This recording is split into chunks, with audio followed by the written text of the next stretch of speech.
What's up, y'all? Welcome to the Journey to Paid Speaking Gigs podcast. And I'm Charles Clark. And today I have a special guest on with us, Natalie Nixon. Natalie, welcome to the show. Hey, Charles. It's great to be here. Thank you for having me. Yeah. So, before we get this thing going, who is Natalie Nixon? uh,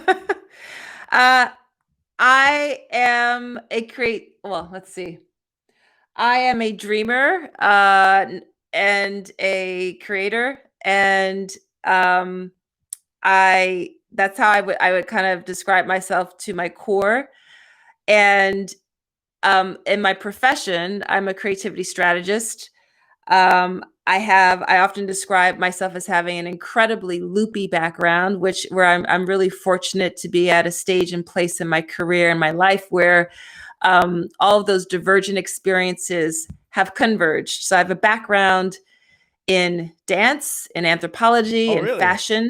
Yes. What And I type know of? you were a professional sprinter, and Yeah. I did a little something in high school. Okay. Well, I, I was I was a sprinter in high school. I did the 400, the 200, the triple, and the long jump. oh, yeah. Um, What were your and times? What were your times? Okay, If you well, I remember, I don't know. only a few times did I break 60 seconds on the 400, like Okay. 58. So, All you right. know, Yeah. um, it was decent, as we say in Philly. It was decent.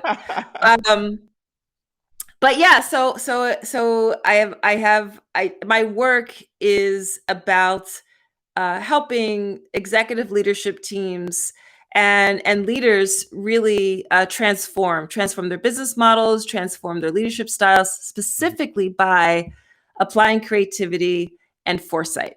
Mm. So tell me about that journey of you actually getting on the stage, impacting lives. When did you know that what you had to say about creativity and innovation it mattered? Well, every day I credit my background as a student of dance as being so pivotal in so much of the work I do.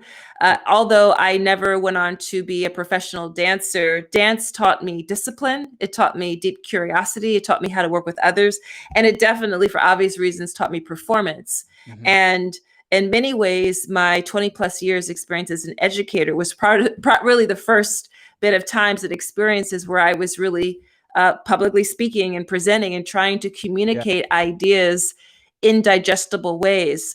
But I really took the advice that I overheard at a conference that I was a professor for 16 years. I created and launched something called the Strategic Design MBA program.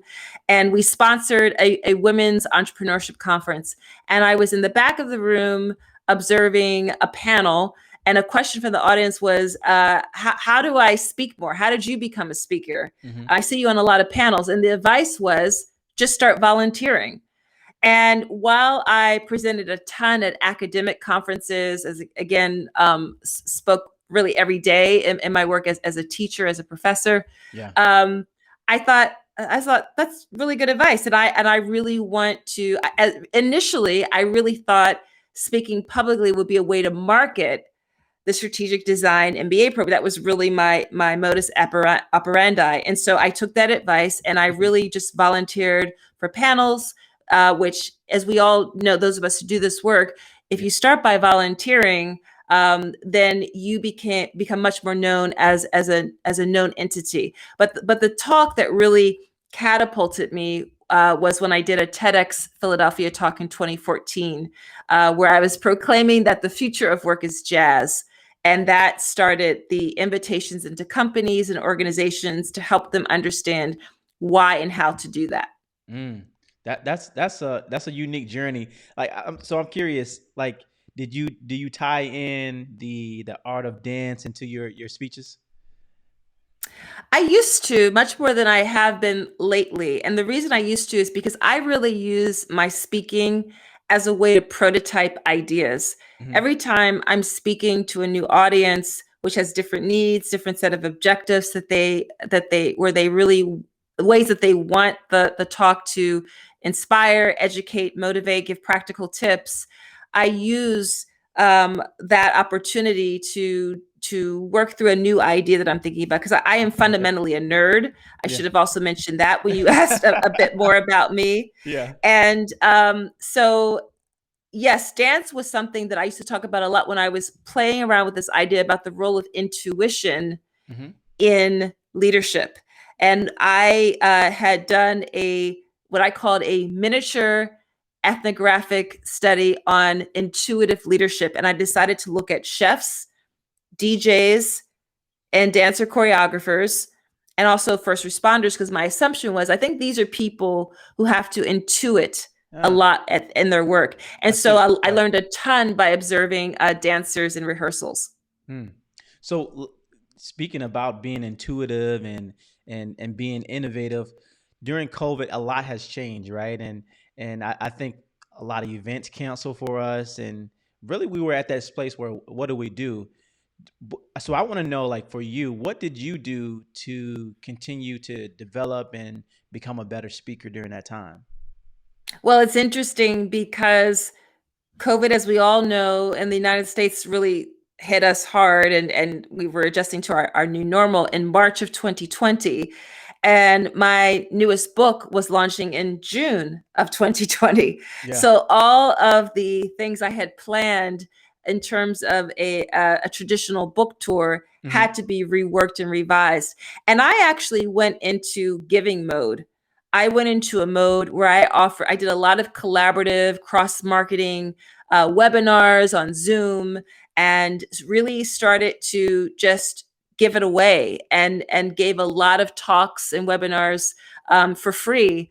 And I actually collaborated with a company that actually has now they circled back to me and said, we really would love to produce a podcast about your work, and that's Radio Kismet. And so I partnered with their president founder Christopher Plant, and we did several sessions collaboratively. One was on design thinking, and another was on foresight and creativity. And that really was the mode I initially jumped into back in the spring of 2020. So this was like COVID-19, d- despite all the things that have happened bad with, families and lost lives. This was really like your platform to shine in what you do as an expert in creativity and innovation. So I'm curious to know, like for you, what do you see as a practice for other speakers? What can we continuously do to be more innovative and creative in this new digital age? Well, first of all, I love that you keep referencing that you're curious to know, because if you know even a little bit about my work, I think about creativity as toggling between wonder and rigor to solve problems. Hmm. And we can exercise our creativity through what I call the three I's, which are inquiry or curiosity, Hmm. improvisation, and intuition. And right now, some of the things I try to do, I watch TED Talks. I learned from other speakers. There's our classroom is wide open in terms of that. Um, I also learned quite a bit from, and you have to excuse me because I just forgot my friend's name. Okay, here we go. I want to give this gentleman a shout out. All right. Josh Linkner Josh, has a yeah, I just I brand. just Oops. had I just had him on the podcast Oh, last week. good. Yeah. So, so Josh has a brand new book called Big Little Breakthroughs. He's Yeah. incredibly professionally generous. He has an incredible boot camp for Yeah. speakers, and I attended his boot camp a month before the quarantine really started. Yeah. And so, being part of communities like Josh's and his teams are incredibly valuable and helpful to help with everything from pricing our work to techniques on delivery, on storytelling, Hmm. on all the dimensions of what it takes to be a top-notch keynote speaker. Yeah. Yeah. That's awesome. That's awesome. So, like for you, when you're on that stage, what's your biggest goal when you are delivering your message? What's the biggest goal that you have? My goal is it's two. things. And you also see that as a theme Yeah. about me and my work. I think of things in terms of yin and yang, spectrum, chaotic systems, chaos and order, wonder and rigor. Wow. And Yeah. Yeah. um, what I always, what my hope is that I both inspire and I leave practical tips and takeaways for people to be able to start to implement some of the things that I share the same day, within the Mhm. week, within the month, individually for themselves and their personal lives, as well as for their teams. Mm-hmm. And what does inspiration mean to you when you talk about inspiring from the stage? Inspiration starts with kind of this groundswell in our bodies. I'm a firm believer about embodying what we feel, what we think, and I believe that would probably resonate with you. You are an athlete, Yeah. and we know that the mind, spirit, body, heart are all interconnected. It's Yeah. all part of how we perform well. We have to be deeply connected to in our bodies. So if people feel a fluttering in their heart, if their mind is firing off of all sorts of other examples that my examples help them to think of, if they begin to be more curious about how they might implement and integrate some of the ideas that I share into their own work with their teams, I believe they are inspired. Mm. In terms of personal relationships, I remember when my husband and I got engaged and we were doing premarital counseling. And I'm also a frameworks nerd. And I remember I doodled a vision of a triangle of just how at the base it would be where we're kind of apart from each other, and moving up that triangle we are more in concert together. And I'm very faith-based. I have a Yeah.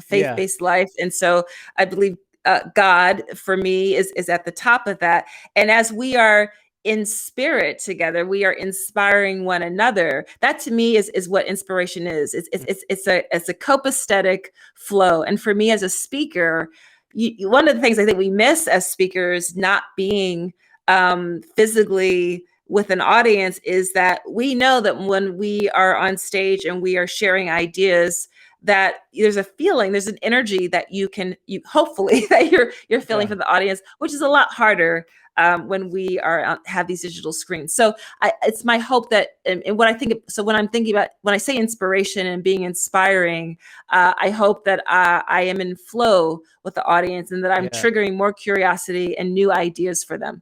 Yeah, I see that what you're referring to as soul, where you're divinely tapping into some like heart knowledge, right? Where Yes. it's not just here, but it's felt here, and people feel that as authenticity, and that's the thing that creates connection and allows people to want to pursue more of what you're teaching, right? So And may I just add to that, Charles, that another thing that I really hope that I leave people with, in addition to um, being inspired, leaving with practical skills, is fundamentally I want to encourage people. mhm. And so what's really cool to me about the word encouragement is that courage is embedded in there. And creativity requires a lot of courage. It Mhm. requires courage to follow your heart, to act on your intuition, to follow the breadcrumbs of curiosity, to be open to working more improvisationally and experimentation and collaborating with people who might call you on some things, and Yeah. you have to admit ignorance. All of those things that are required of creativity require a lot of courage. So Mm. that also is a fundamental mental goal of mine, is to encourage. I love that you brought that in. I want to ask you this question for someone who's listening and thinking about becoming a speaker, and they're a little afraid because of the unknown. What would be that nugget of courage that you could give them to Hmm. to push forward? Well, I think it's really helpful whenever we are on the verge of taking a leap, as I write a lot about. Hmm. There's this expression I made up, which is might be helpful for people to remember, which is that if you are 50% terrified and 50% exhilarated, then leap, then go for it, because the terror anchors you. The terror ensures that you have dotted your I's and you've crossed your T's. Yeah. The exhilaration keeps you optimistic and buoyant and dreaming and hopeful, and you need both. Yeah. Yeah. So that's one thing. And the other thing I would really just encourage people to do is, whenever we are at that precipice of venturing into an unknown, just try to take inventory. I call it the inventory of courage. Try to take inventory, reflect back on it. Might, for me, it goes all the way back to age 6. It could go really far back for a person. Hmm. When was the first time you dredged up that courage to do something that scared you, that was new? And then you realize that was evidence for you to do the next thing and the next thing, which for me, when I trace it back to being 6 years old in the public school playground, where a girl would bully me every day. And one day she shoved in front of me in line. We had to line up before we, went inside the school building at the end of recess. Yeah. And I tapped her on the shoulder and I said, "Why did you just bust in front of me in line?" And she said, I was very polite. And she Yeah. said, "What are you going to do? Kick my butt?" And then she turned her back on me. And I was very literal. So I thought, that's not right. So I went to the back of the line. I took a running start and I kicked her in the butt. And she never bothered me again. So that helped me for the next time I needed. Wait a minute. That's when you knew you were a track star, first of all. That's right. First of all, right? First of all. But then that helped me for a very challenging time later in 4th grade, where I was essentially integrating a predominantly white school in a suburb of Philadelphia. And then that helped me with the next thing. And all the way up to decades later, leaving a 16-year career in academia as a professor and becoming a full-time entrepreneur. So we actually have evidence in our lives of all of these different moments when we had to build courage. So take stock of that. Yeah, I think that's so true. For me, I think that the more you practice courage, the stronger you get to handle something of a larger magnitude, right? You can't just, I feel that you just can't jump into something, like this omnipresent, like massive goal that you have without going into those little courages, like without going into the daily deposits of like, I got a little courage today, So I, that resonates a lot with me, because I think it started back for me. It started with track, because someone always said, like, you can't run 3 events, the 100, 200, and 400. And the first time I did it was my 8th grade year, and that's when we had cities. Cities, all the athletes come out, and I was running against Percy Harvins. He ran. He played football for the NFL, and we were always competitive. And that was the first time I had courage. I was cramping up after, but after I did it, I was like, I'm strong. I can do it. Right. And it just framed my mindset that maybe almost anything is possible, right? That's right. And as you said, these are deposits that accumulate over time. Yeah, yeah. So tell me about a moment where you were on the stage, your most memorable moment on the stage. What happened and where were you? I think one of the most memorable moments on stage was the TEDx Philadelphia talk I gave in 2014. My father had passed away. It was really just a year and a half earlier, so it was still very raw for us and my family. He died of cancer. And I say he was only 71, because 71 is it's not old yet. So, Yeah. and the reason that matters is because my father was a big jazz head, and I ended up integrating principles from jazz improvisation into my PhD thesis, which was super nerdy and academic-y. And a lot of the purpose of my TEDx Philadelphia talk was to translate the bigger ideas from my research into this talk, again, to inspire and to give people tactical skills. Yeah. And while I taught every day, I stand up in front of people all the time, I spoken at conferences, there was something so intimidating to me about the TEDx red circle carpet. And we had all of this coaching and rehearsing beforehand. It was really well curated. And I remember I had a bit of a panic attack and a meltdown the night before. at the kitchen table with my husband, and I said, this is going to be terrible. I'm going to be the worst speaker. People aren't going to think what I have to say matters or it's valuable. And I mean, I was just a hot mess. And my father, not my father, my husband said, think about my father. My husband said, basically, girl, please, you'll be fine. You've done this. Mm-hmm. You're good. And you need to sleep. You need to just relax.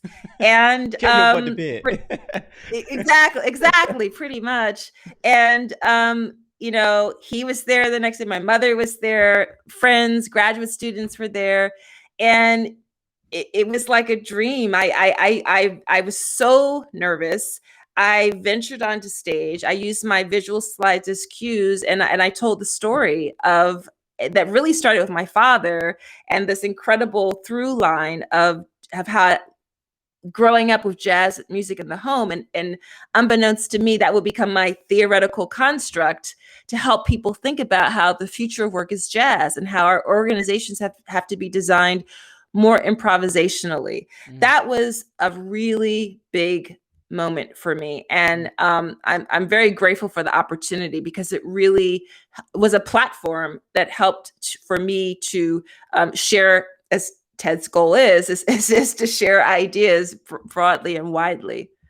I'm curious to know, like, what did that do for you to recognize, like, there was fear that was taking control of me, and then to step into that fear and to actually do something that you didn't think was possible at first. What was that like for you? Well, in a lot of ways, I did what you and I just finished talking about. You call it the deposits of courage. I talk about create this inventory of courage. I actually went back to my dance performance experiences, where I've always been nervous right before I go onto stage. Yeah. And right. And research shows, like, you actually should be a little bit nervous, because that adrenaline is really what helps you to be buoyant and to be on top of your game. So for me, it was a reminder of, in some ways, you've been here before, you are totally capable of this. And it's speaking is a uniquely firm is an experience that is uniquely rooted in the present, Yeah. right? While you can prepare, like, I never memorize my talks. I literally can't memorize my talks. It's not how my brain works. I have kind of touch points. I'm very visual. And so it is an incredibly live, in the moment experience of flow. Yeah. And so a lot of what I had to do was trust the process, as we say in Philly with the Sixers. But I also had to, trust everything that had brought me up to this moment in time, trust my capabilities, and trust that the audience would be there. And I have to say, I still remember that audience. The audience was so beautiful. They were so loving. They were so encouraging. They were so happy. They were with me in the moments where I would say something that was a little funny. They were with me in the moments where they could sense I was getting a little deeper and serious about things. So Yeah. the audience matters so much as well. Yeah, your tribe sets your vibe. And Yes. as you were talking, it kind of made me think about, like, what fear and maybe the potential of anxiety. I look at fear, I look at anxiety and excitement on the same spectrum, but one of the things I kind of see is, like, when we feel fear or we feel that excitement and anxiety that's a little overwhelming, it's kind of like a car starting up. Like, when that car is starting up, it takes a lot, and it's like, it's like, it's tuning up to get to that place of having that smooth sail. And Yes. so speakers, as you're listening to this, like, there's going to be so many moments where you just feel like, oh man, this is just overwhelming. There's 100 people in the room, there's 1,000 people in the room, but that's just you tuning up. You're getting ready to turn that car on, and when you get it started, just understand it's going to be a smooth sail. Like, this is the place that you're called to be. Oh man, that just excites me, man. I love that. Just I talking to love you. that. That's a really wonderful metaphor. Thank you, thank you. So I want to ask you, if you could meet any speaker out there, who would that speaker be, and what would you ask him or her? Hmm. I love Brene Brown. I love her work. Um, I would like to know, how did you get to the point of having a Netflix special? That's what I would want to know. I love that she is a woman in her field who comes from academia, so she's smart, she's scholarly, and she is so good at translating um material that could be dense into very meaningful ways. And she clearly has a business sensibility, which I approach my work with that same mindset, that this is my business, this is my profession, this is my work. And so yeah, she's definitely one who'd be on the top of my list. Love it, love it. Natalie, before we go, where can I try to find you? Please check out figure8thinking.com. That's the word figure, the number 8, thinking.com. And people can feel free to download a free sample chapter of my newest book called The Creativity Leap. And join the Ever Wonder newsletter. I'm going to be launching a course in a few months. I'll be in late spring, early summer of 2021, called the Wonder Rigger Lab. So if you join the newsletter, then you'll be on top of all of that information. And definitely just stay in touch. Give me feedback on the book if you have an opportunity to read it. And thanks Show, so much for having me, Charles. no problem. Show off that book one time for me. Oh, sure. Yeah. It's behind me, and I also have a copy right here. So yeah. Boom. Love it. Thank you.